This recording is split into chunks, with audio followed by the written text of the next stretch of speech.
kuliah maghrib kita pada pagi ini. Marilah sama-sama kita membaca umul kitab ila hadratin Nabi Mustafa Muhammadin sallallahu alaihi wasallam wa alihi wa ashabihi kiramil Fatihah.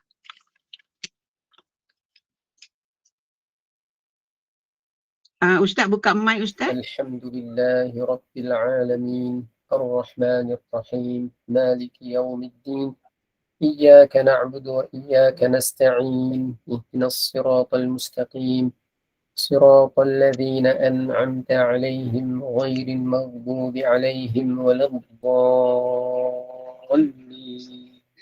Amin. Amin, amin ya rabbal alamin. Mudah-mudahan para malaikat juga berada bersama kita di halaqah ilmu pada malam ini dan juga kita mendapat keberkatan sepanjang kita berada dalam kuliah untuk menyambut malam nisfu Sa'ban.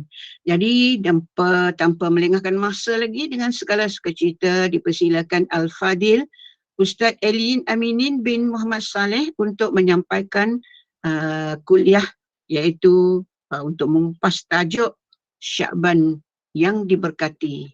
Dipersilakan. Assalamualaikum warahmatullahi wabarakatuh. Bismillahirrahmanirrahim. Alhamdulillahilladzi kawwana al-akwan wa dabbara az-zaman al-mawjud azalan wa abadan bila jihatin wa la makan. والصلاة والسلام الأتمان الأكملان على سيدنا محمد سيد ولد عدنان وعلى آله وصحبه ومن والاه بإحسان. رب اشرح لي صدري ويسر لي أمري واحلل عقدة من لساني يفقه قولي. اللهم بارك لنا في شعبان. Ya Allah, berkatilah kami di dalam bulan Sya'ban. Allahumma barik lana fi Sya'ban. Ya Allah, berkatilah kami di dalam bulan Sya'ban. Allahumma barik lana fi Sya'ban. Ya Allah, berkatilah kami di dalam bulan Sya'ban. Wa ballighna Ramadan. Dan sampaikan umur, kesihatan, ketaatan, keinsafan kami sehingga kami dapat beribadah di dalam bulan Ramadan. Alhamdulillah, alhamdulillah, alhamdulillah. Kita merasa sangat bersyukur kepada Allah.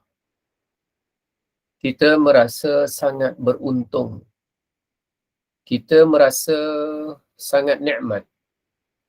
Pada hari, pada saat, pada waktu dan ketika ini, walaupun kita tahu tangan kita masih berlumuran dengan dosa, lidah kita masih ada saki baki dosa, mata kita masih meninggalkan kerak-kerak dosa, tubuh badan kita pada setiap sendi masing-masing telah menyumbangkan banyak dosa.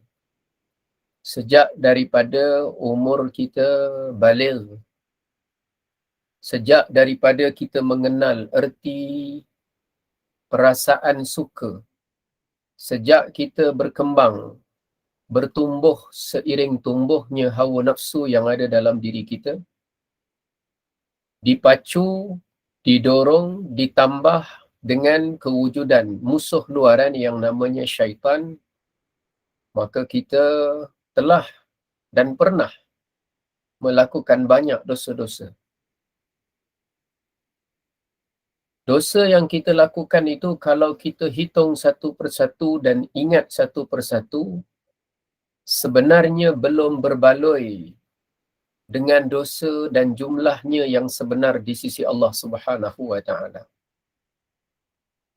Kerana apa yang kita ingat tentang keburukan kita tu biasanya lebih sedikit berbanding kita mudah mengingat kebaikan kita. Dan keburukan kita biasanya lebih senang untuk kita lupakan berbanding kebaikan kita. maka keadaan kita sendiri sudah membuktikan betapa banyaknya dosa yang terpalit pada diri kita. Dosa kita ketika mana kita berumur remaja, dosa ketika kita meningkat, menginjak usia, melangkah ke alam belia, dosa kita ketika mana kita bertenaga, ketika muda, ketika kuat, ketika cantik, ketika banyak kelebihan sedang berkeliling di sekitar kita. Maka pada ketika itu, sebahagian daripada kita menganggap, melihat bahawa dosa adalah perkara biasa. Dosa adalah perkara pengalaman yang perlu ditempuh. Dosa adalah suatu perkara yang mesti dicuba. Dosa adalah sesuatu kesenangan, keenakan dan kesedapan.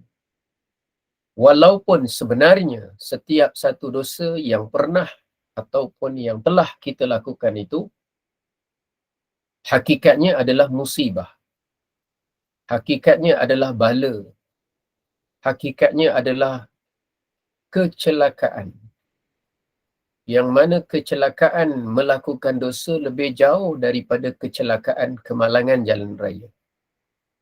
Dosa yang kita lakukan sebenarnya, kecelakaan dan celakanya kita dengan sebab dosa itu lebih buruk daripada kebakaran rumah kita. Lebih buruk daripada penyakit-penyakit yang ada di badan kita. Kerana seseorang yang sihat tetapi terpalit dengan dosa yang banyak, itu jauh lebih bencana, celaka dan musibah berbanding orang yang tubuh badannya sakit tetapi dosanya diampunkan dan tidak ada catatan dosa baginya. Maka jangan kita memikirkan semata-mata sakit yang ada di badan kita tu sebagai satu perkara yang memberatkan. Jangan semata-mata kita ingatkan penyakit-penyakit yang ada di tubuh kita itu semata-mata itu sebagai satu musibah. Jangan kita ingat kecederaan kita, kelukaan kita, apa saja penyakit yang sedang menghinggap ke tubuh badan fizikal kita itu semata-mata itu yang dinamakan musibah. Sebenarnya ada musibah yang jauh lebih besar daripada sekadar sakit-sakit fizikal yang ada pada kita. Maka musibah yang kita sebutkan, yang jauh lebih penting yang sepatutnya menjadi kerisauan kita ialah namanya dosa. Maka dengan sebab itu kita syukur kepada Allah. Dalam kita berdosa, Allah sediakan untuk kita jalan untuk mendapat keampunan dari Allah Subhanahu wa taala.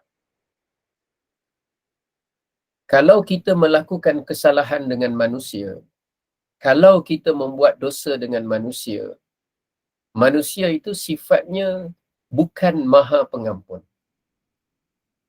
Walaupun manusia dituntut untuk memberikan kemaafan, walaupun manusia dipuji untuk memberikan kemaafan, tetapi manusia itu sifatnya bukan maha pengampun. Satu-satunya yang bersifat maha pengampun adalah Allah Subhanahu wa taala. Yang mana dosa sebesar macam mana pun, selagi mana usia, dengan catatan roh belum lagi sampai ke kerongkong, malam yugharghir, maka selagi mana nyawa seseorang itu belum sampai ke bahagian halkumnya atau hulkumnya, maka ketika itu masih ada peluang untuk dia bertaubat, memohon keampunan kepada Allah Subhanahu wa taala. Kita rasa syukur kerana yang pertama, kita masih bernyawa. Kita masih berada dalam keadaan hayat dikandung oleh badan. Kita masih lagi hidup di alam dunia. Lalu diberikan satu anugerah, satu lagi jalan dan peluang yang besar, iaitu adanya suatu saat, suatu ketika, suatu waktu yang mana pada waktu tersebut ada anugerah khusus keampunan dari Allah Subhanahu wa taala, yang mana kita pada malam ini ditempatkan pada malam tersebut. Kita diberikan peluang. Bayangkan orang yang sedang menghadapi hukuman mati di tali gantung, tiba-tiba ketika mana dia berdiri di atas kerusi, tali gantung sudah berada di leher, tiba-tiba datang seorang raja untuk mendekati dia, lalu raja tersebut mengisytiharkan keampunan bagi pesalah yang bakal digantung hanya beberapa saat lagi.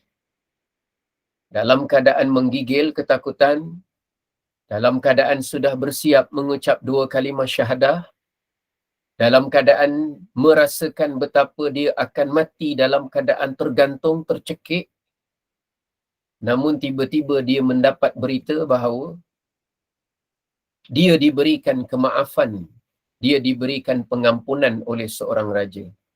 Maka perasaan dia pada saat itu ialah saat kedatangan seorang raja, saat kedatangan seorang sultan, raja itu, maka ia adalah suatu saat yang amat dia tunggu-tunggu selama ini.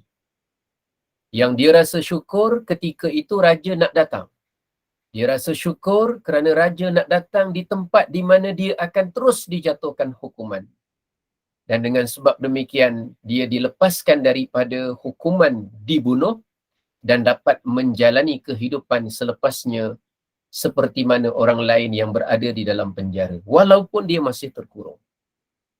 Kita sebagai hamba Allah, kita bukan mendapatkan pengampunan raja, kerana raja juga tidak terlepas daripada dihukum dengan hukum berdosa. Seorang raja, seorang sultan, seorang apa pun juga dia, maka dia masih seorang mukallaf yang tidak terlepas juga dari bebanan dosa. Sebagaimana raja tidak terlepas daripada dosa, begitu juga kita tidak terlepas daripada dosa.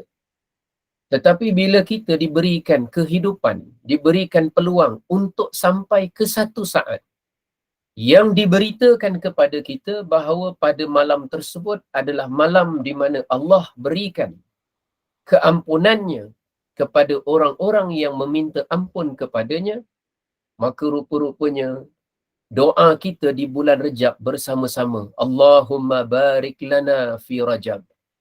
Ya Allah, berkati kami di bulan Rejab. Alhamdulillah, kita dapat melepasi bulan Rejab. Dalam kita sakit-sakit, walaupun kita merasakan dengan sakit kita ini, mungkin kita akan meninggal pada bila-bila masa. Namun sampai juga di awal Sya'ban. Ketika Sya'ban berjalan dan terus bergantian hari, Alhamdulillah, kita ni doa wa ballighna Ramadan.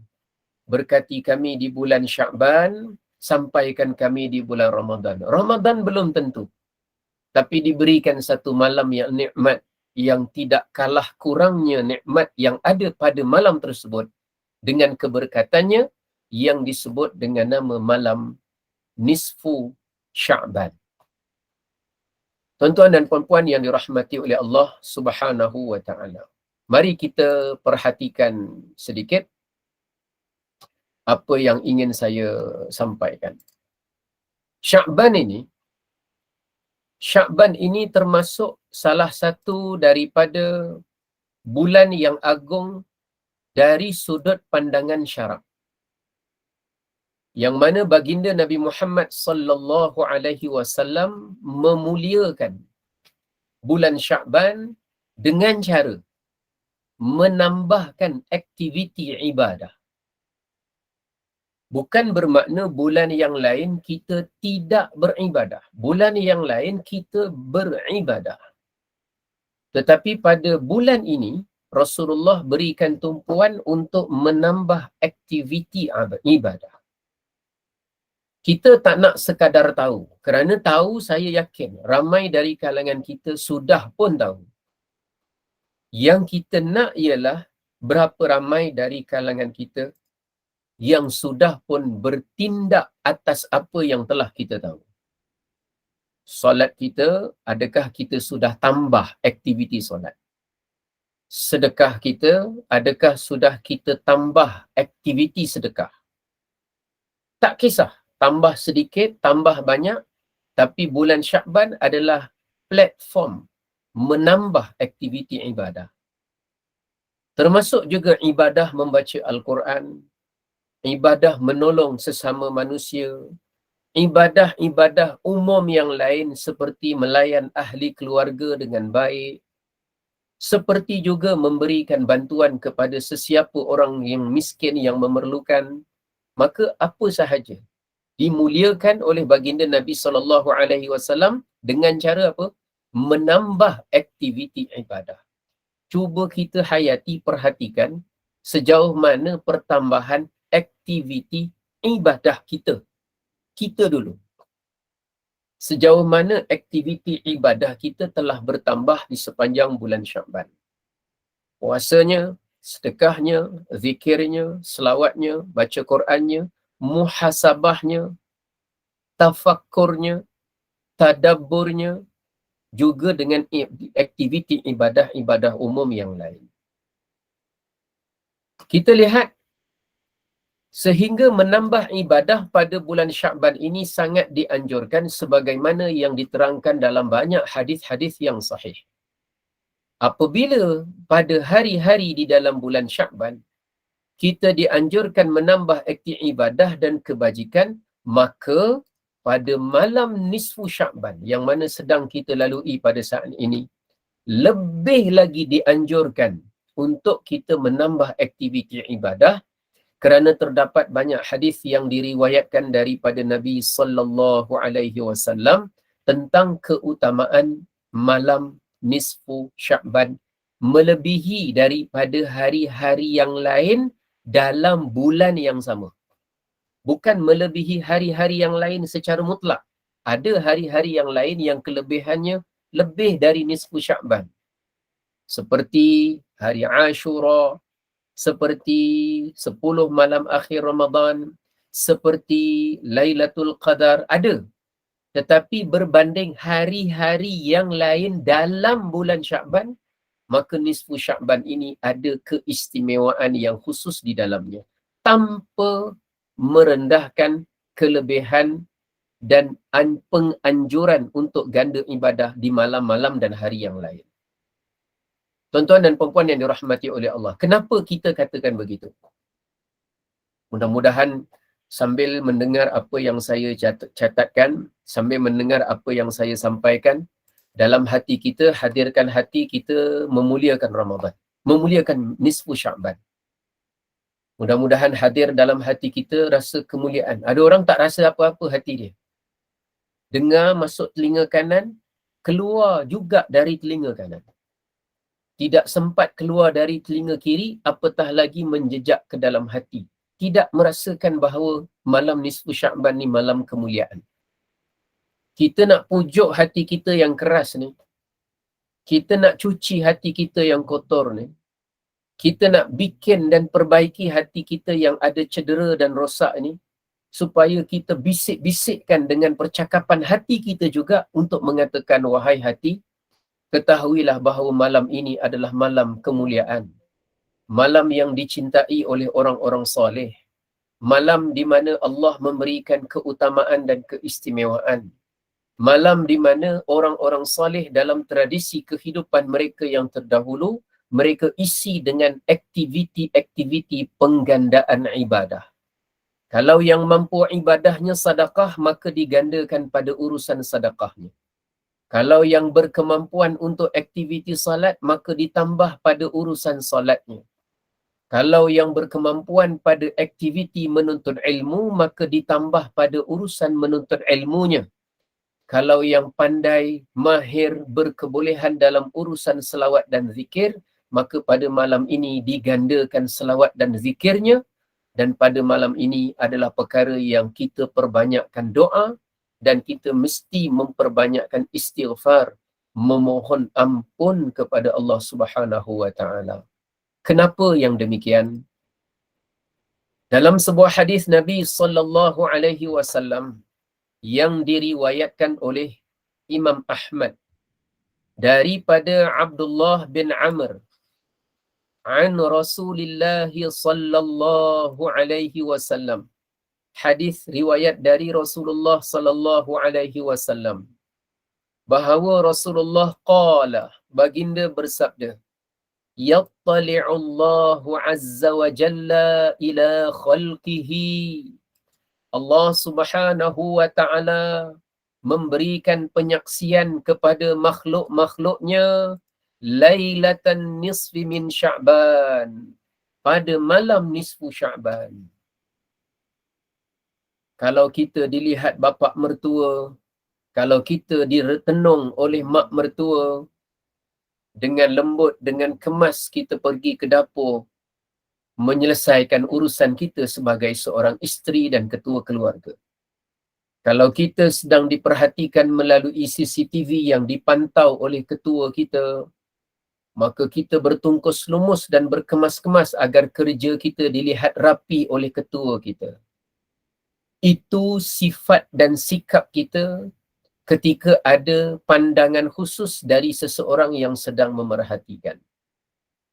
Bagi seorang hamba Allah, dia sepatutnya lebih mengambil berat tentang pemerhatian dan persaksian dari Allah berbanding bos dia, berbanding suaminya, berbanding bapa mertua, mak mertuanya. Yang mana Allah memberikan persaksian melihat akan makhluk-makhluknya pada malam nisfu Sya'ban. Di mana kita berada pada malam ini? Di mana anak kita berada pada malam ini? Di mana menantu kita berada pada malam ini? Di mana pasangan kita berada pada malam ini? Malam yang CCTV bukan dari makhluk. Malam yang bukan kedatangan makhluk ke rumah kita untuk memerhatikan kerja kita. Tetapi malam di mana Allah Subhanahu wa taala, Tuhan yang mencipta kita, dia melihat dan memberikan persaksian kepada makhluknya pada malam nisfu Sya'ban. Kita ni berdoa kepada Allah, mudah-mudahan perhimpunan, perkumpulan, perbincangan yang kita adakan pada malam ini, mudah-mudahan Allah terima sebagai amal yang soleh. Dan kita bercakap dengan tujuan untuk memujuk-mujuk hati kita yang keras ni. Untuk memujuk-mujuk hati kita yang kotor ini supaya merasakan keagungan, kemuliaan, kebesaran, kebaikan malam yang disebutkan dengan malam kemuliaan, malam nisfu Sya'ban. Namun pada malam ini ada kelebihannya. Bukan sekadar disaksikan oleh Allah, tetapi Allah Subhanahu wa taala memberikan pengampunan yang khusus. Fayaghfiru li'ibadihi, maka Allah berikan keampunannya kepada hamba-hambanya illa lithnaini, melainkan kepada dua jenis manusia. Ada dua jenis manusia yang tidak diberikan keampunan oleh Allah pada malam ini. Yang mana kita harus menjauhkan diri daripada bersifat dengan dua golongan ini. Bukan saja menjauhi golongan ini, bukan.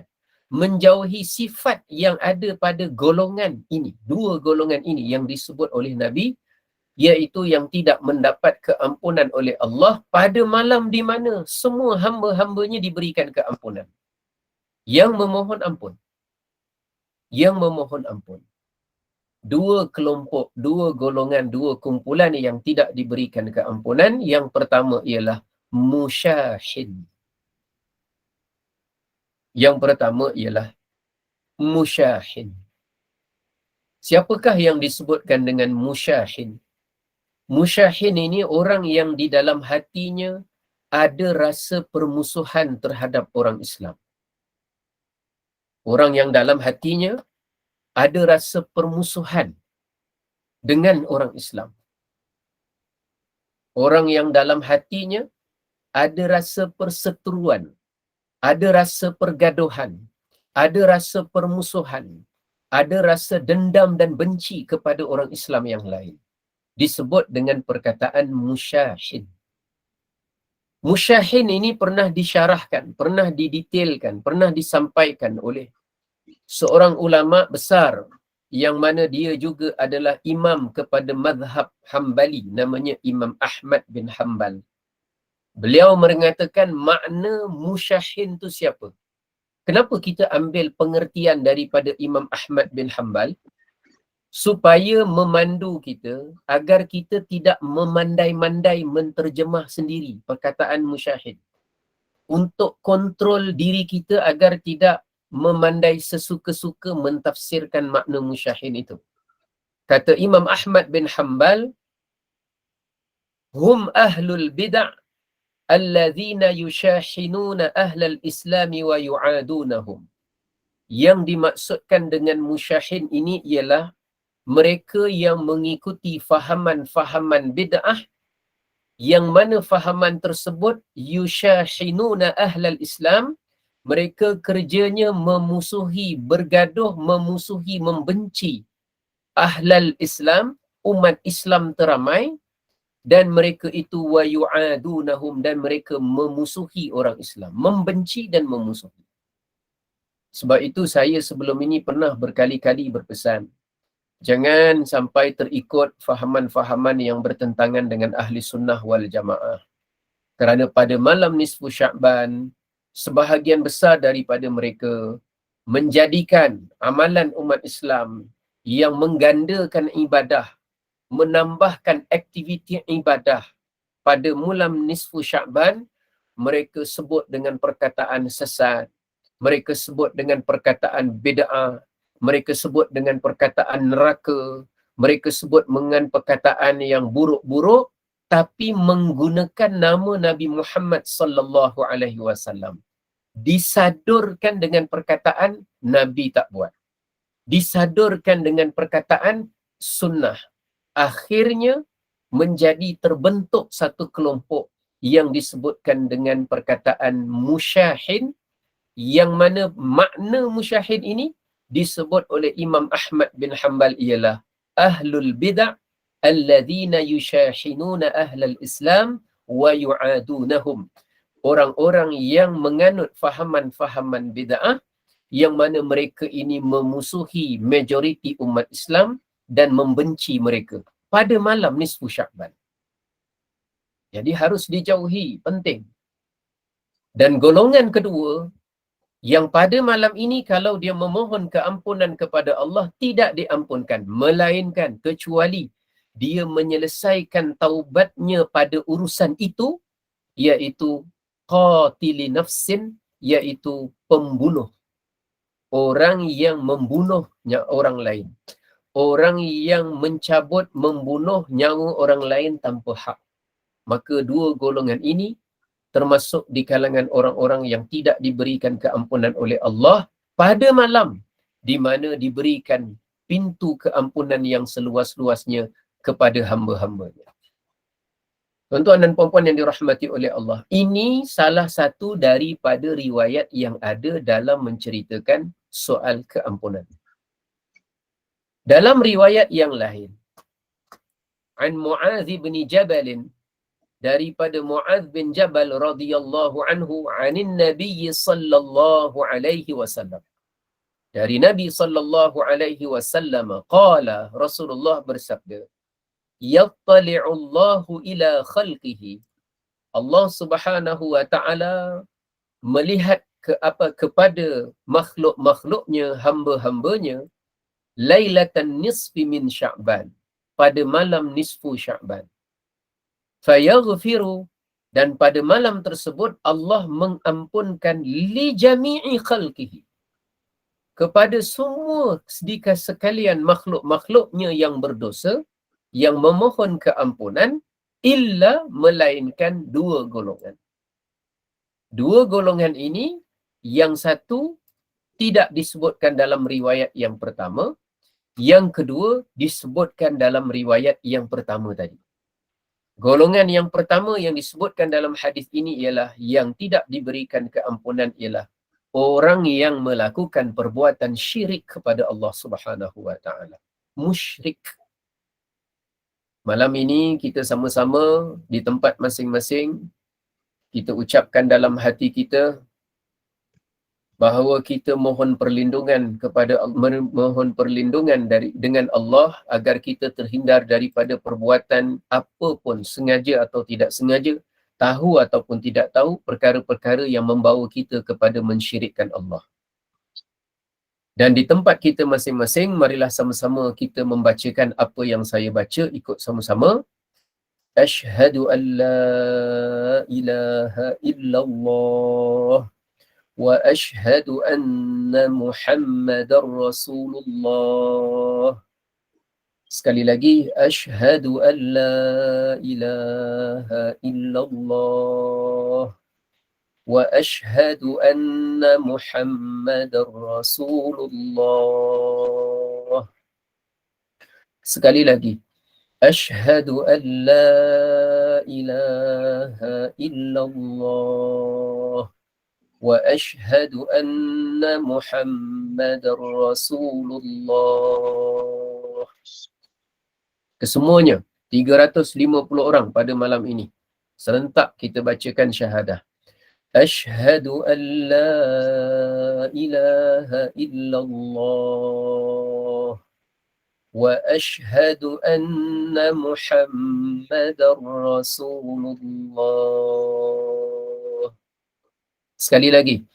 Ashhadu an la ilaha illallah wa ashhadu anna Muhammadar Rasulullah. Lintaskan dalam hati kita, aku bersaksi tiada Tuhan yang layak disembah melainkan Allah, dan aku bersaksi bahawa Nabi Muhammad itu utusan Allah. Ashhadu an la ilaha illallah wa ashhadu anna Muhammadar Rasulullah. Latih bukan sekadar lisan kita yang ucap, tapi hati kita bergerak sama, fikiran kita menjalankan maknanya, hati kita menghayati. Sekali lagi. Ashhadu an la ilaha illallah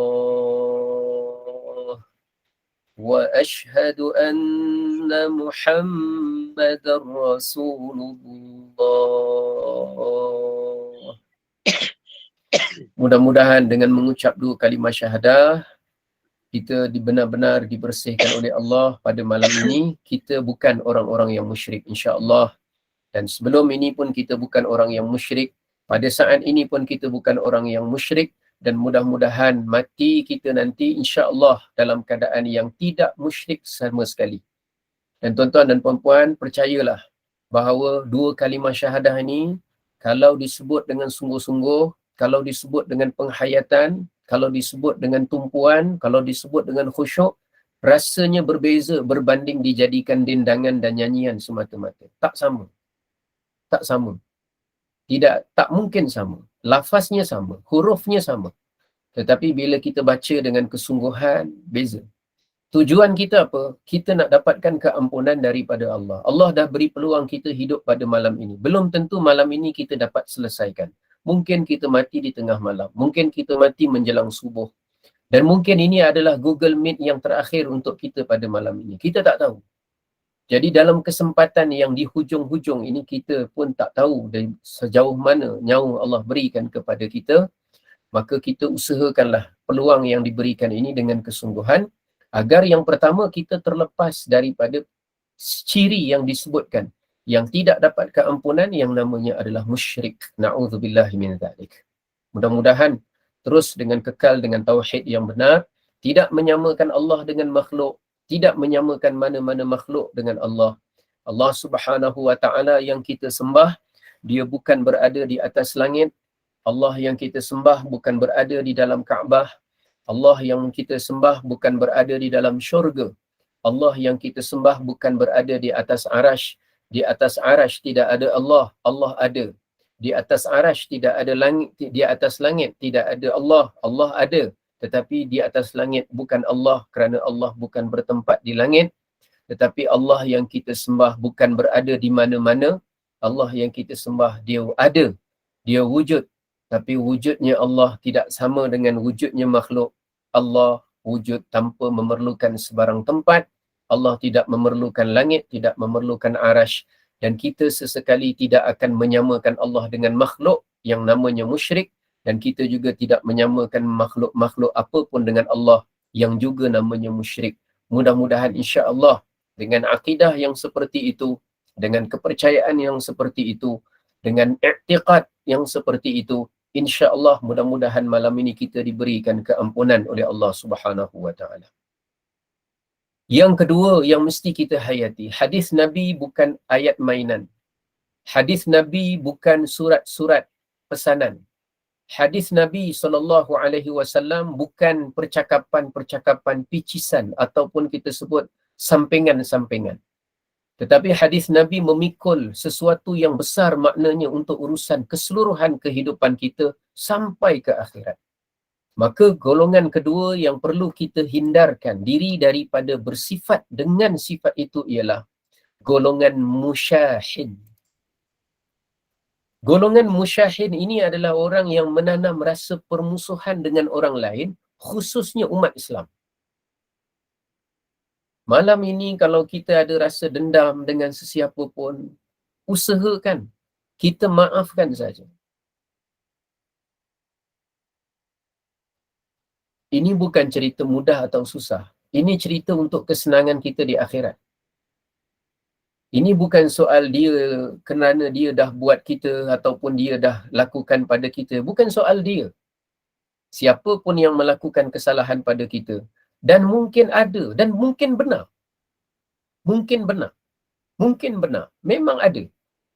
Tetapi daripada kita terus merasakan bahawa apa yang dia lakukan kepada kita itu adalah sesuatu perkara yang menyakitkan, sehingga menjadikan kita menanam permusuhan, kebencian kepada seseorang, maka lebih baik kita ni mengejar keampunan Allah pada malam ini, yang mana keampunan Allah hanya diberikan kepada orang-orang yang tidak ada permusuhan kepada orang lain.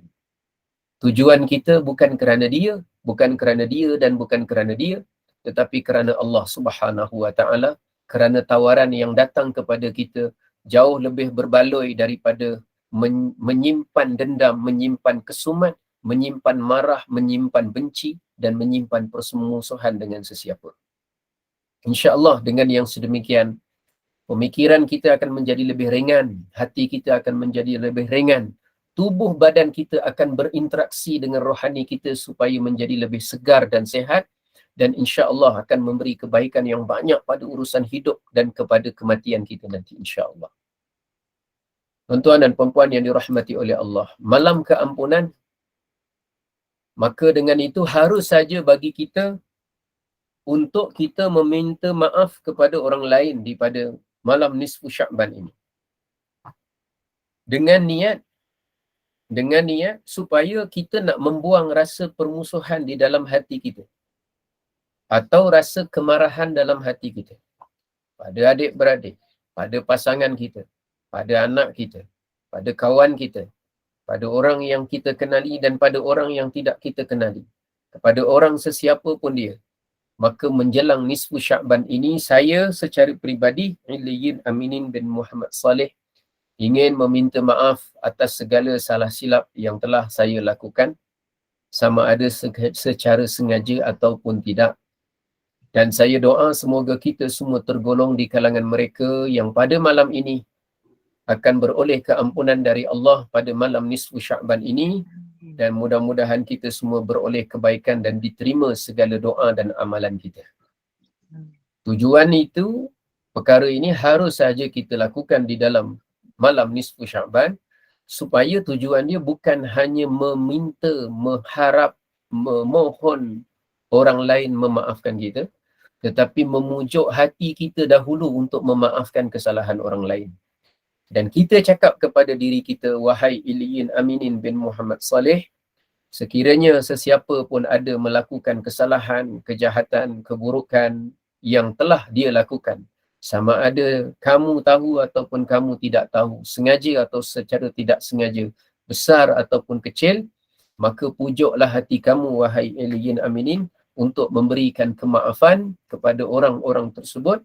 Mudah-mudahan dengan demikian menjadi asbab hati kamu bersih daripada sifat musyahin, iaitu menyimpan permusuhan dan kebencian kepada orang lain. Mudah-mudahan. Amin. Allahumma amin. Allahumma anta rabbi la ilaha illa anta khalaqtani wa ana abduka وأنا على عهدك ووعدك ما استطعت أعوذ بك من شر ما صنعت أبوء لك بنعمتك علي وأبوء لك بذنبي فاغفر لي فإنه لا يغفر الذنوب إلا أنت. Tuan-tuan dan puan-puan yang dirahmati oleh Allah, sama-sama ikuti saya walaupun mikrofon tu ditutup. Berikan tumpuan, berikan perhatian, bukan sekadar mengikuti, bukan sekadar melihat, tetapi sebut dengan penuh pengharapan. Ini yang kita baca ini adalah Sayyidul Istighfar, penghulu kepada segala istighfar, penghulu kepada semua ayat-ayat permohonan keampunan. Dan kita mohon kepada Allah, mudah-mudahan semua mereka 350 orang yang sedang menonton pada malam ini bersama kita, semua yang ada di sini, yang mungkin kita ada salah silap percakapan kita, komunikasi kita, urusan kita dalam grup-grup Gema Nur Iman, sama ada secara online ataupun secara offline, kita dengan selapang hati memberikan kemaafan kepada semua, dan mudah-mudahan orang yang lain yang semua juga dilapangkan hatinya untuk tidak menyimpan apa-apa sebarang permusuhan, ketidakpuashatian, kemarahan, apalagi kebencian kepada kita. Allahumma anta rabbi la ilaha illa anta khalaqtani wa ana abduka wa ana ala ahdika wa wa'dika mastata'tu a'udzu bika min syarri ma sana'tu أبوء لك بنعمتك علي وأبوء لك بذنبي فاغفر لي فإنه لا يغفر الذنوب إلا أنت اللهم أنت ربي يا الله hanya Engkaulah Tuhanku, la ilaha illa anta, tiada Tuhan yang layak disembah melainkan hanya Engkau ya Allah. Khalaqtani wa ana abduka, Engkaulah yang telah menciptakan aku ya Allah, dan aku ini adalah hamba-Mu. Wa ana ala ahdika wa wa'dika mastata'tu, dan aku ya Allah aku ini terikat dengan perjanjian denganmu, dengan ketaat setiaan kepadamu sejauh mana kemampuan dan keupayaanku. A'udzu bika min syarri ma sana'tu.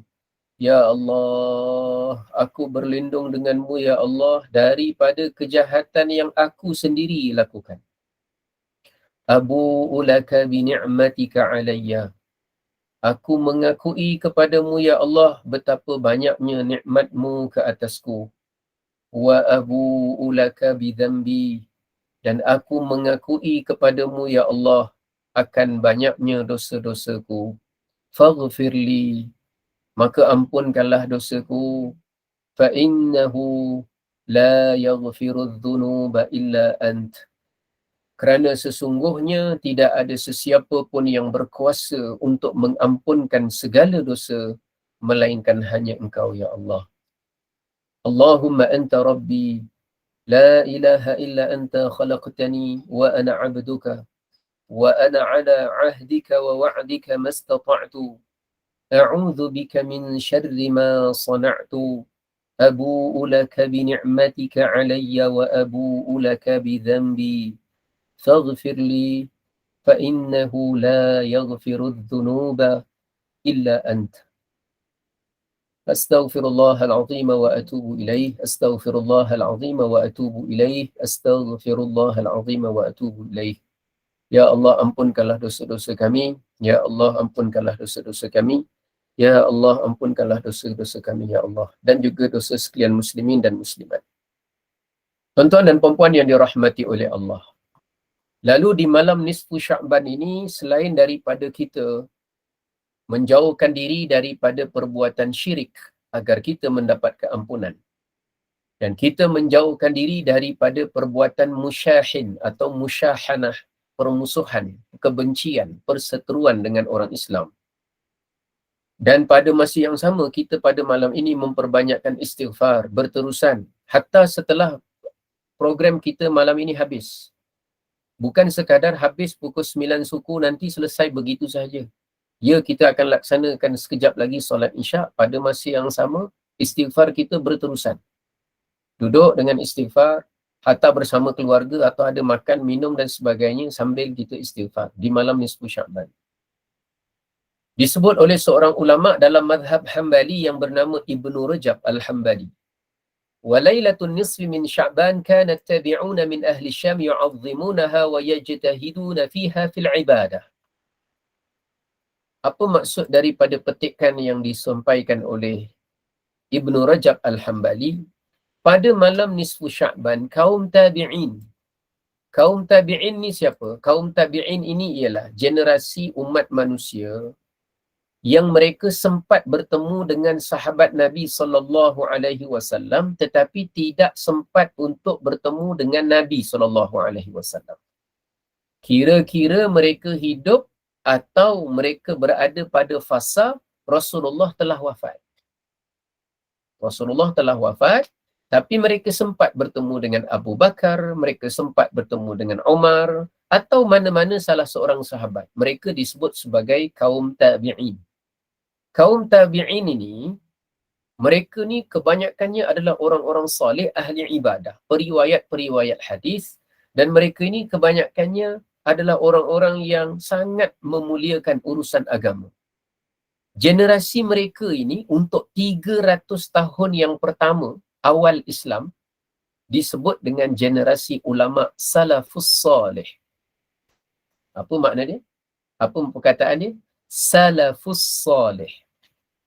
Baik, generasi tabi'in yang duduk di bumi Syam.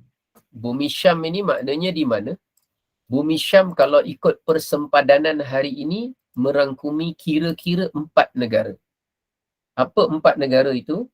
Yang pertama Lebanon, yang kedua Palestin, yang ketiga Syria, yang keempat Jordan. Apa dia 4 negara itu? Yang pertama Lebanon, yang kedua Palestin, yang ketiga Syria ataupun Suria, dalam bahasa Arab disebut Suria, yang keempat Jordan. Dulu keempat-empat kawasan ni kira-kira masuk dalam persempadanan bumi Syam. Kaum tabi'in dulu ketika sampai nisfu Sya'ban, mereka akan mengagungkan malam nisfu Sya'ban dan mereka akan bersungguh-sungguh menunaikan ibadah pada malam tersebut. Wa yajtahiduna fiha fil ibadah. Mereka bersungguh-sungguh. Antara tabi'in yang bersungguh-sungguh pada malam tersebut ialah yang pertama namanya Khalid bin Ma'dan. Ini seorang tabi'in yang terkenal, rajin beribadah. Khalid bin Ma'dan. Dan juga tabi'in yang kedua di kalangan ahli Syam disebut dengan nama Luqman bin Amir. Namanya Luqman bin Amir.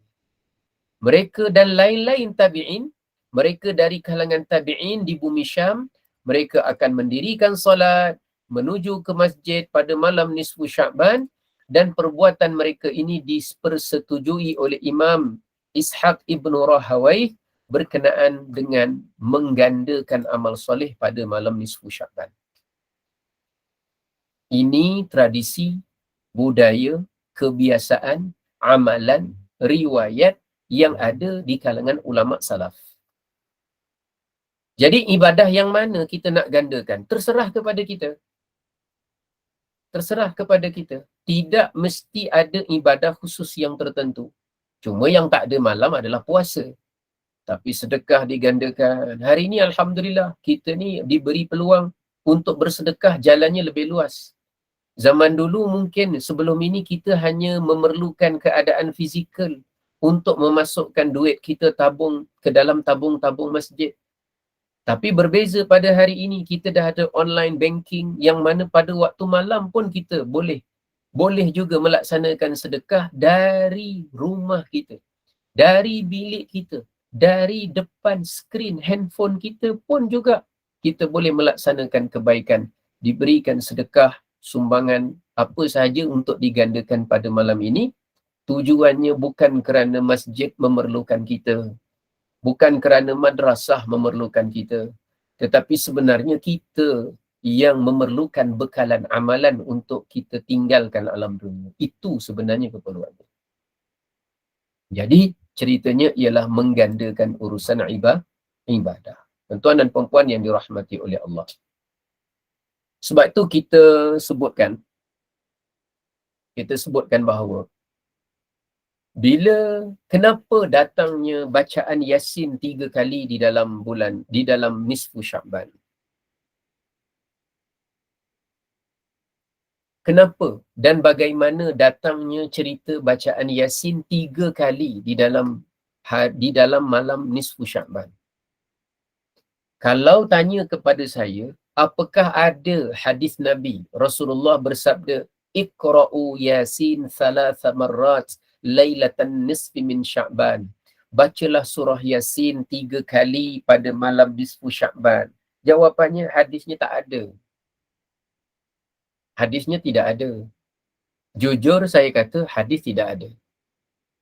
Jadi bagaimana kita nak memaham baca Yasin 3 kali itu dilakukan? Kerana saya termasuk di kalangan orang yang melakukan. Dan saya melakukan bukan kerana Yasin. Saya melakukan bukan kerana ada hadis suruh baca Yasin 3 kali. Saya melakukan dengan sebab lain. Yang mana sebabnya juga adalah hadis juga. Sebabnya juga adalah hadis. Tapi bukan hadis yang saya baca tadi. Yang saya baca tadi itu bukan hadis. Baik, macam mana kita memahami keadaan ini? Maka ulama kita menceritakan asal usul cerita agar kita diberikan kefahaman dalam urusan agama kita. Kerana dalam banyak-banyak nikmat dalam hidup, nikmat memahami urusan agama tu benda yang sangat nikmat. Percayalah, orang yang sudah mendapat rasa nikmat kefahaman agama, dia akan rasa kelazatannya jauh lebih lazat daripada makanan yang sedap. Bukan merendahkan kelazatan kenikmatan makanan yang sedap, tetapi nak memberitahu bahawa kenikmatan dan kelazatan memaham urusan agama dengan benar adalah nikmat yang jauh lebih nikmat lagi. Jauh lebih nikmat lagi sebenarnya. Kalau kita sudah berada dalam peringkat merasa sedikit ada rasa nikmat pada kefahaman agama, ketahuilah bagaimana agaknya ulama-ulama orang soleh terdahulu yang memang tenggelam dalam nikmat kefahaman agama dan amalan agama. Mereka tu sampai melihat makanan, melihat nikmat dunia tu sampai dah tak ada perasaan apa pada benda-benda itu. Kerana mereka sudah diberikan nikmat yang berbeza. Seperti orang yang merasa tidak nikmatnya agama kerana dia sudah tenggelam dengan nikmat yang menipu, iaitu nikmat dunia. Dia tak ada rasa manis pun agama. Dia tak ada rasa sedap pun istighfar di malam nisfu Sya'ban. Dia tak ada rasa perlu pun untuk gandakan ibadah. Kerana dia telah dipalingkan, diuji oleh Allah, merasa nikmat pada nikmat-nikmat dunia. Macam gitulah keadaan terbalik orang yang sudah tenggelam pada nikmat-nikmat amalan-amalan dan kebaikan akhirat, semakin mengecil, menipis akan rasa nikmat dan kelazatan pada nikmat-nikmat dunia. Tapi kita perlu usaha, perlu mujahadah. Dan persoalan sekarang, daripada mana kita nak faham bacaan Yasin 3 kali? Bacaan Yasin 3 kali itu bukan kerana Yasin. Tetapi bacaan Yasin 3 kali itu bertitik tolak daripada galakan, anjuran, suruhan, praktikal, amalan pada menggandakan ibadah. Tajuk dia bukan Yasin, tajuk dia menggandakan ibadah. Jadi ulama-ulama terdahulu yang berada di tanah Melayu, yang berada di bumi Nusantara, ketika mana mereka berdakwah mendekati masyarakat dengan mengajarkan Quran, dengan mengajarkan akidah, dengan mengajarkan fiqh, salah satu daripada amalan orang setempat yang biasa, yang mudah, yang diketahui secara umum, yang kebanyakannya melazimi dan mahir dengannya ialah amalan membaca surah Yasin. Bersempena pula Yasin itu qalbul Quran, jantung kepada Al-Quran. Maka pada malam nisfu Sya'ban, ulama kita yang terdahulu, ulama di Nusantara, di tempat kita, mengambil peluang masyarakat sudah mahir biasa dengan bacaan Yasin, mereka ajak jom pada malam nisfu Sya'ban, apa ibadah yang mudah, yang senang, yang lancar, yang biasa sudah kita amalkan, kita gandakan pada malam ini. Tajuknya bukan Yasin, tajuknya ganda. Jadi kalau orang tanya, mana riwayat Rasulullah suruh baca Yasin 3 kali? Beritahu dia, bukan baca Yasin 3 kali. Yang difahami daripada syarak ialah menggandakan apa saja ibadah pada malam ini. Yang ada biasa dengan majlis ilmu, biasanya setengah jam, 1 jam. Kita gandakan sedikit, 1 jam setengah. Yang biasa solatnya sekian-sekian, gandakan sikit, tambah sikit. Yang sedekahnya biasa ulang alik masjid RM10, malam ini RM20. Yang biasa selawat 10 kali, yang ada baca mulk, yang ada terserah. Cuma masyarakat kita pada ketika itu, ketika nak dilazimi datang ke masjid untuk sama-sama baca, maka diajak untuk ganda. Biasanya dalam satu-satu majlis membaca Yasin 1 kali. Maka apalah kata kita gandakan menjadi 2 kali. Apalah salah menjadi 2 kali. Yang penting ganda. Cuma dalam nak menggandakan itu, melihat pula alangkah baiknya gandaan kita itu dengan bilangan yang ganjil. Lalu bilangan ganjil yang ganda yang terdekat adalah 3 kali. Maka diajak supaya marilah sama-sama kita baca Yasin 3 kali. Walaupun kita tahu Yasin tidak wajib, 3 kali juga tidak wajib. Kita tahu. Dan ulama terdahulu pun tahu. Mereka bukan jahil. Mereka jauh lebih alim dari kita. Hadis yang saya sampaikan, mereka lebih dahulu tahu dari saya. Mereka jauh lebih faham dari saya. Saya faham hanya sikit. Cuma bantu supaya jangan disalah faham oleh generasi di masa ini, zaman ini. Kerana ada generasi zaman ini tidak memahami cerita asal. Akhirnya jumpa orang yang baca Yasin, milu nisfu Sya'ban, memuliakan. Akhirnya mereka mengambil keputusan jadi musyahid, memusuhi amalan orang Islam pada malam nisfu Sya'ban. Ini kita kena jauhkan, terhijab dari keampunan Allah. Sudahlah dosa kita banyak, malam nisfu Sya'ban, kita pilih untuk menjerumus dalam dosa di malam nisfu Sya'ban. Tak berbaloi. Tak berbaloi buat keputusan hidup seperti itu. Jadi yang pertama, mengajak manusia untuk menggandakan baca 3 kali. Dengan catatan, kalau ada orang ingin menggandakan menjadi 4, silakan. Ada yang ingin baca Yasin 5 kali, silakan. Ada yang ingin baca Yasin 7 kali, silakan. 9 kali, berkali-kali, atau tidak baca Yasin. Ingin baca surah yang lain yang lebih panjang. Kira-kira kalau ingin membaca surah Al-Baqarah 3 kali, silakan. Atau ingin baca surah yang lain. Atau ingin baca ayat Quran. Ustaz, kalau baca sekali boleh? Ya, boleh. Ustaz, kalau tak baca Yasin boleh? Ya, boleh. Dari segi baca atau tidak baca, bukan isunya. Isunya ialah mengajak menggandakan. Jadi oleh kerana Yasin 3 kali itu masih menepati spek yang kita maksudkan gandaan, maka kalau nak membuat penyeragaman, untuk tujuan penyeragaman, dilaksanakan Yasin 3 kali di masjid dan surau, maka tidaklah menjadi satu kesalahan atau keaiban atau keburukan. Apalagi kalau nak dihukum-hukumkan bid'ah sesat masuk neraka, jawapannya jauh daripada itu. Tidak. Oleh kerana itu, setelah Yasin 3 kali, pada malam nisfu Sya'ban ini, apa lagi yang penting?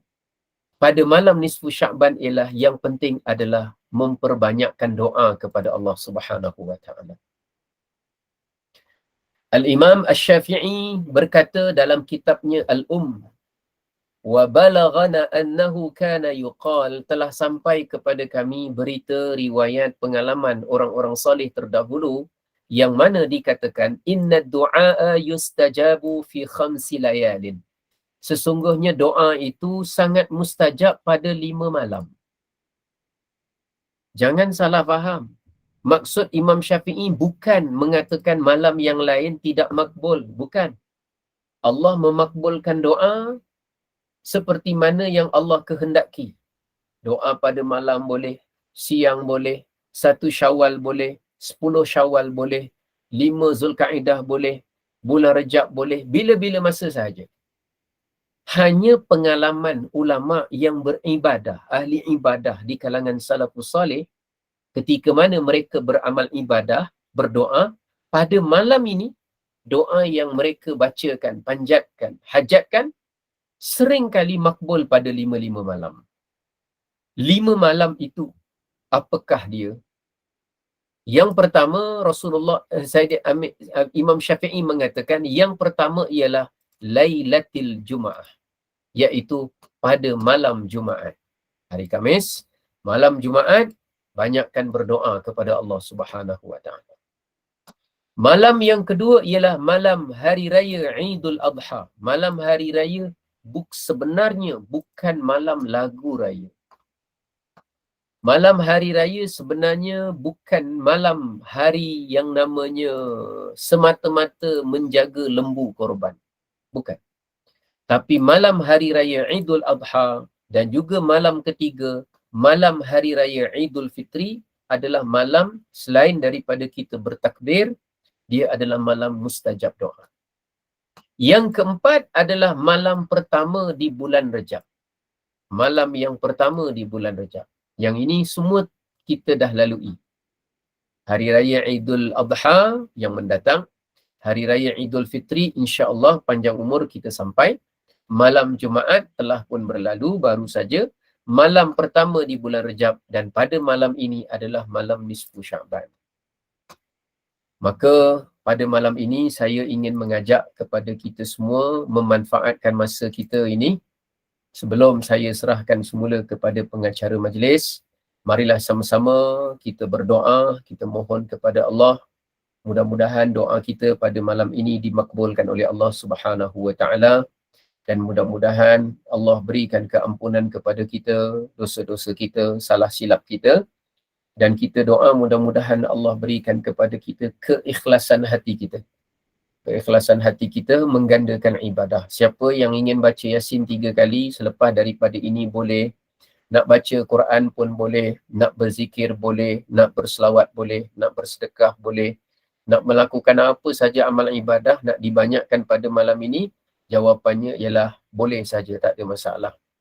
Jadi sebelum saya serahkan semula kepada pengacara majlis, marilah sama-sama kita menadah tangan, kita mohon kepada Allah supaya mudah-mudahan Allah ampunkan dosa-dosa kita insya-Allah. Bismillahirrahmanirrahim. Alhamdulillahirabbil alamin. Wassalatu wassalamu ala asyrafil anbiya'i wal mursalin. Sayyidina Muhammadin wa ala alihi wa ashabihi ajma'in. Ya Allah, ya Tuhan kami, pada malam nisfu Sya'ban yang penuh dengan keberkatan ini, kami mohon kepadamu ya Allah, sebagaimana yang telah dinyatakan dalam hadis baginda Nabi kami, yang mana menyatakan bahawa keampunanmu ya Allah diberikan kepada sekalian hamba-hambamu, melainkan orang-orang yang melakukan kesyirikan dan permusuhan. Kami mohon engkau bersihkan hati kami dari sebarang unsur kesyirikan. Dan engkau bersihkan hati kami pada malam ini daripada sebarang ciri-ciri permusuhan. Ya Allah, ampunkanlah segala dosa-dosa kami. Ya Allah, ya Tuhan kami juga mohon ampun kepadamu ya Allah untuk kedua ibu bapa kami. Ayah dan ibu kami yang telah membesarkan kami, yang telah melahirkan kami, yang telah memberikan segala jerih dan payah mereka untuk mencukupkan keperluan kami. Pengorbanan mereka pada dasarnya tidak mampu kami balas sekali apapun kami lakukan. Namun menjadi kewajipan ke atas kami untuk melakukan sebagaimana apa yang engkau perintahkan. sebagai menjalankan tanggungjawab kami kepada mereka. Ya Allah, ada dari kalangan kami yang ibu bapanya telah kembali kepadamu. Ada sebahagian daripada kami yang ibu bapanya masih hidup. Kami mohon kepadamu ya Allah, selama mana kami masih hidup, berikanlah peluang kepada kami untuk terus berbakti kepada mereka, sama ada mereka yang telah kembali ke rahmatullah ataupun mereka yang masih hayatnya di kandung badan. Mereka yang masih hidup ya Allah, Engkau cukupkanlah keperluan mereka. Engkau kasihanilah mereka ya Allah. Mereka mengalami keadaan bebanan kesihatan yang tertentu, Engkau ringankanlah dan permudahkanlah segala urusan mereka. Bagi kami ya Allah, yang sebahagian daripada ibu bapa kami yang telah kembali ke rahmatullah, kami mohon Engkau luaskan kubur mereka, ampunkanlah dosa-dosa mereka. Mereka memang kurang ibadahnya, kurang amal solehnya, bukan kerana kemalasan mereka, bukan kerana kedegilan mereka, bukan kerana kejahatan mereka, tetapi kerana kesungguhan mereka berkorban untuk mencukupkan dan membesarkan kami, sehingga kami pernah dalam tempoh yang panjang menjadi fitnah ke atas mereka, sehingga ujian tersebut menarik-narik peluang daripada mereka untuk mereka memperbanyakkan ibadah kepada-Mu ya Allah. Segala kelemahan mereka puncanya kami. Segala kekurangan mereka itu tidak lari daripada diasbabkan dengan asbab kami. Kami mohonkan ampun untuk mereka kepada-Mu ya Allah. Ampunkanlah dosa-dosa mereka.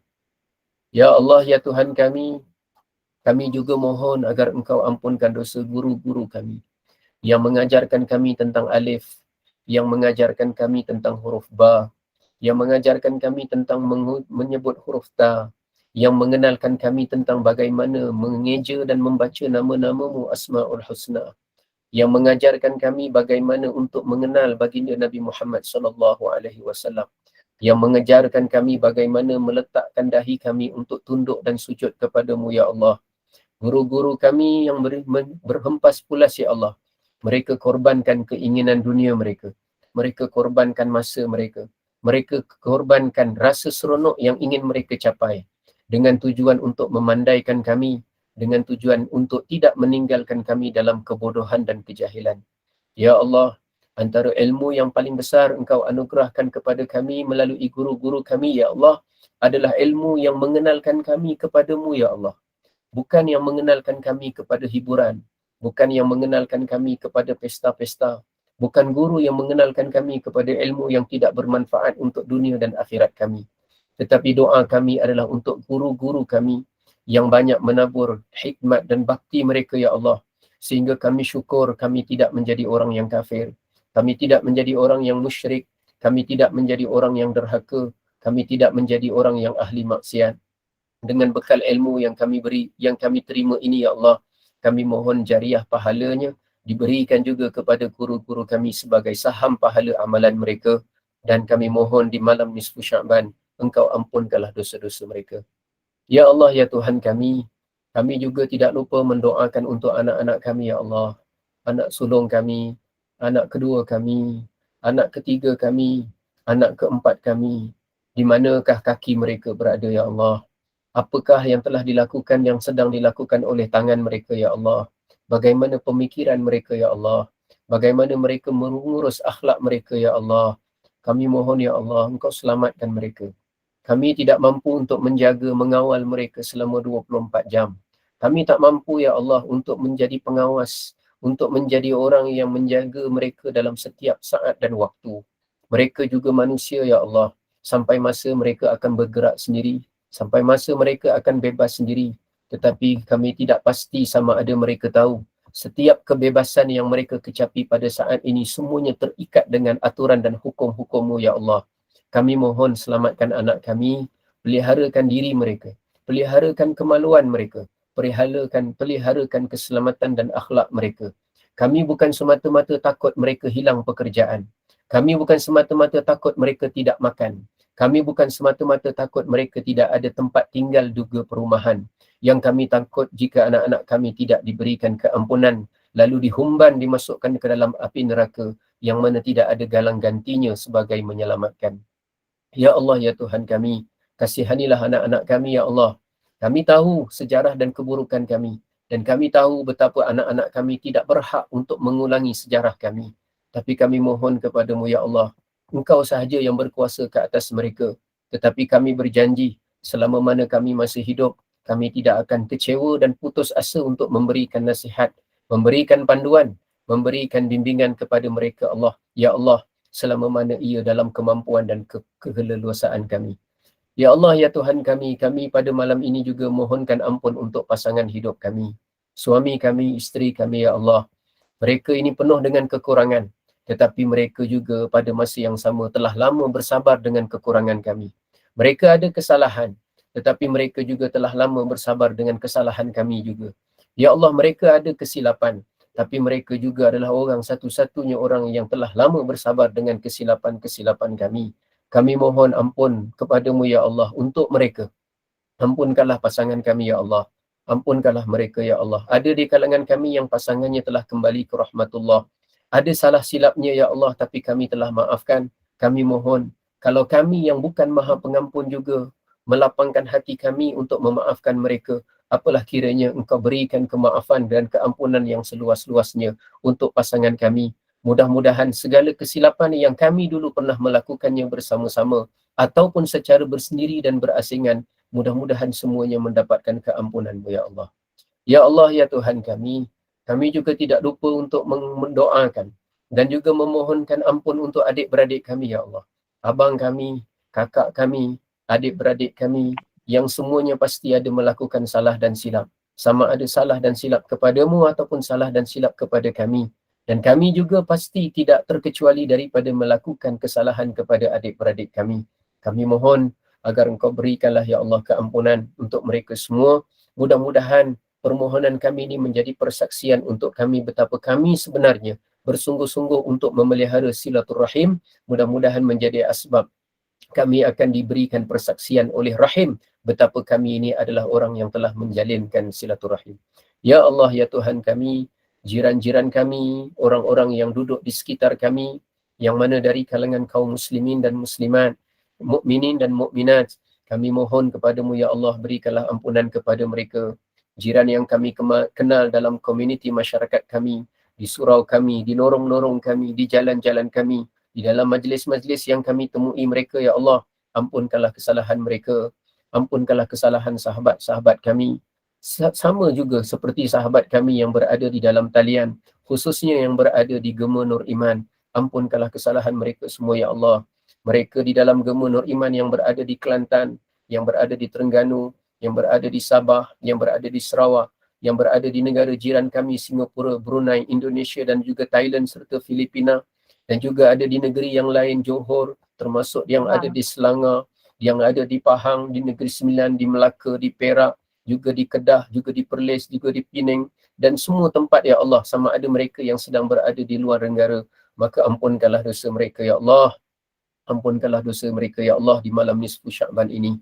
Dan kami juga doakan untuk orang-orang yang pernah berbuat baik kepada kami, yang kami sebenarnya belum mampu membalas mereka, yang menyayangi kami, yang kami belum mampu membalas kasih sayang mereka, yang pernah berbudi kepada kami, yang kami sebenarnya tak mampu membalas budi mereka. Tapi kami ada keyakinan yang penuh ya Allah, betapa engkau tidak pernah mensia-siakan amalan kebaikan yang pernah mereka lakukan. Maka kami mohonkan kepadamu ya Allah, agar engkau berikanlah keampunan bagi mereka. Mudah-mudahan pada malam nisfu Sya'ban ini, mereka semua mendapat keampunanmu ya Allah, keampunanmu ya Allah, keampunanmu ya Allah. Rabbana zalamna anfusana wa illam taghfir lana wa tarhamna lanakunanna minal khasirin. Rabbana atina fid dunya hasanah wa fil akhirati hasanah wa qina azabannar. Ya Allah, ketika kami berdoa ini, jadikanlah hati kami benar-benar berdoa. Ketika kami berdoa ini bukan berdoa di atas lisan yang sedang bercakap semata-mata. Biarlah permohonan ini datang tulus daripada hati kami, lubuk jiwa kami yang paling dalam sekali ya Allah. Mudah-mudahan doa kami semuanya dikabulkan. Wa sallallahu ala sayyidina Muhammadin wa ala alihi wa sahbihi wa baraka wa sallam. Walhamdulillahi rabbil alamin. Taqabbalallahu minkum minna wa minkum taqabbal ya karim. Tuan-tuan dan puan-puan yang dirahmati oleh Allah, kita doa mudah-mudahan pada malam ini Allah berikan keampunan kepada kita dan kita berharap mudah-mudahan perkara ini menjadi satu kebaikan pada kita. Dan saya juga mohon ampun dan maaf, mudah-mudahan dosa-dosa saya juga diampunkan oleh Allah, dan sekiranya kita kembali ke rahmatullah, yang mustahak ialah kita tidak memikul beban-beban dosa. Sekian dahulu, jazakumullah khairal jaza. Saya dengan penuh rasa rendah hati mengembalikan semula kepada pengacara majlis. Silakan. Amin. Allahumma ya amin. Jazakallah khairan kasiran. Yang berbahagia Al-Fadil Ustaz Elin Aminin bin Muhammad Saleh yang mengupas tajuk Sya'ban yang diberkati. Mudah-mudahan pada bulan Sya'ban yang mulia ini, terutama malam ini, malam nisfu Sya'ban, yang ada kelebihan, keistimewaan, terdapat keampunan dan penerimaan doa-doa kita daripada Allah. Dan teruslah kita memohon ampun serta bermunajat kepadanya dan terus menggandakan amal ibadah kita. Semoga apa yang disampaikan bermanfaat.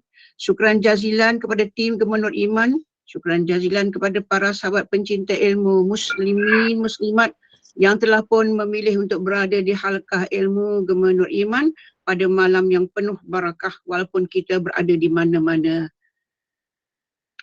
Ibadah, mudah-mudahan ibadah kita secerah bulan nisfu Sa'ban.